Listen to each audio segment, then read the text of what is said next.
नमस्कार दोस्तों, भक्ति जीवन चैनल पे आप लोग का स्वागत है। आइए सुनते हैं सफला एकादशी व्रत कथा। जय श्रीमन नारायण। महाराज युधिष्ठिर ने पूछा, हे जनार्दन, पौष कृष्ण एकादशी का क्या नाम है? इस दिन कौन से देवता का पूजन किया जाता है और इसकी क्या विधि है? कृपया मुझे बताइए। भक्त वत्सल भगवान श्री कृष्ण कहने लगे कि धर्मराज, मैं तुम्हारे स्नेह के कारण तुमसे कहता हूँ कि एकादशी व्रत के अतिरिक्त मैं अधिक से अधिक दक्षिणा पाने वाले यज्ञ से भी प्रसन्न नहीं होता हूँ। अतः इसे अत्यंत भक्ति और श्रद्धा से युक्त होकर करें। हे राजन, द्वादशी युक्त पौष कृष्ण एकादशी का महात्म तुम एकाग्रचित होकर सुनो। इस एकादशी का नाम सफला एकादशी है। इस एकादशी के देवता श्री नारायण हैं। विधि पूर्वक इस व्रत को करना चाहिए। जिस प्रकार नागों में शेषनाग, पशुओं में गरुड़, सब ग्रहों में चंद्रमा, योगों में अश्वमेघ और देवताओं में भगवान विष्णु ही श्रेष्ठ हैं, उसी तरह सब व्रतों में एकादशी का व्रत श्रेष्ठ है। जो मनुष्य सदैव एकादशी का व्रत करते हैं वे मुझे परम प्रिय हैं। अब इस व्रत की विधि कहता हूँ।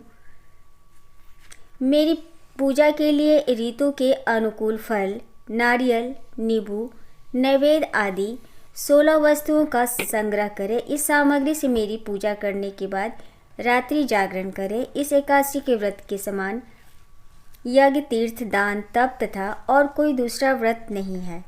5000 वर्ष तक तप करने से जो फल मिलता है उससे भी अधिक सफला एकादशी का व्रत करने से मिलता है। हे राजन, अब आप इस एकादशी की कथा सुनिए। चंपावती नगरी में एक महिष्मान नाम का राजा राज करता था। उसके 4 पुत्र थे। उन सब में लुम्पक नाम वाला बड़ा राजपुत्र महापापी था।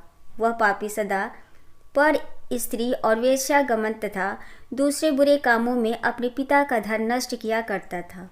सदैव ही देवता, ब्राह्मण, वैष्णवों की निंदा किया करता था। जब राजा को अपने बड़े पुत्र के ऐसे कुकर्मों का पता चला तो उन्होंने उसे अपने राज्य से निकाल दिया। तब वह विचारने लगा कि कहाँ जाऊँ, क्या करूँ। अंत में उसने चोरी करने का निश्चय किया। दिन में वह वन में रहता और रात्रि को अपने पिता की नगरी में चोरी करता तथा प्रजा को तंग करने और उन्हें मारने का कुकर्म करता। कुछ समय पश्चात सारी नगरी भयभीत हो गई। वह वन में रहकर पशु आदि को मारकर खाने लगा। नागरिक और राज्य के कर्मचारी उसे पकड़ लेते किंतु राजा के भय से छोड़ देते। वन के एक अति प्राचीन विशाल पीपल का वृक्ष था। लोग उसकी भगवान के समान पूजा करते थे। उसी वृक्ष के नीचे वह महापापी लुम्पक रहा करता था। इस वन को लोग देवताओं की क्रीड़ा स्थली मानते थे। कुछ समय पश्चात पौष कृष्ण एकादशी की 10वीं के दिन वह वस्त्रहीन होने के कारण शीत के चलते सारी रात्रि सो नहीं सका। उसके हाथ पैर अकड़ गए। सूर्योदय होते होते वह मूर्छित हो गया। दूसरे दिन एकादशी के मध्याह्न के समय सूर्य की गर्मी पाकर उसकी मूर्छा दूर हुई। गिरता पड़ता वह भोजन की तलाश में निकला। पशुओं को मारने में वह समर्थ नहीं था। अतः पेड़ों के नीचे गिरे हुए फल उठाकर वापस उसी पीपल के वृक्ष के नीचे आ गया। उस समय तक भगवान सूर्य अस्त हो चुके थे।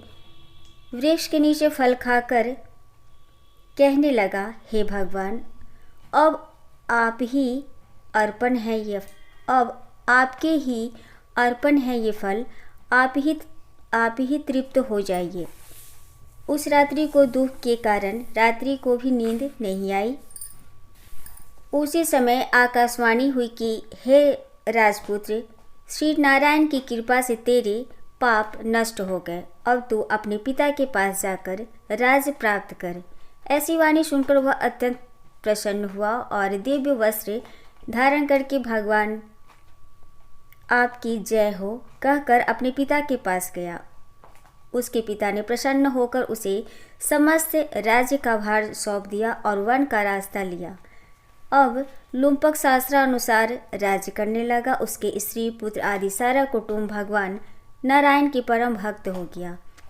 वृद्ध होने पर वह भी अपने पुत्र को राज्य का भार सौंपकर वन में तपस्या करने चला गया और अंत समय में वैकुंठ को प्राप्त हुआ। अतः जो मनुष्य इस परम पवित्र सफला एकादशी का व्रत करता है उसे अंत में मुक्ति मिलती है। जो नहीं करते वे पूंछ और सींगों से रहित पशुओं के समान हैं। इस सफला एकादशी के महात्म को पढ़ने से अथवा श्रवण करने से मनुष्य को अश्वमेध यज्ञ का फल मिलता है। तो ये थी कथा दोस्तों, और अगर आप लोगों को हमारे चैनल की कथाएं अच्छी लगती है दोस्तों तो लाइक कमेंट शेयर करें, हमारे चैनल को सब्सक्राइब कर लें। कमेंट में जय श्रीमन नारायण जरूर लिखें दोस्तों। धन्यवाद।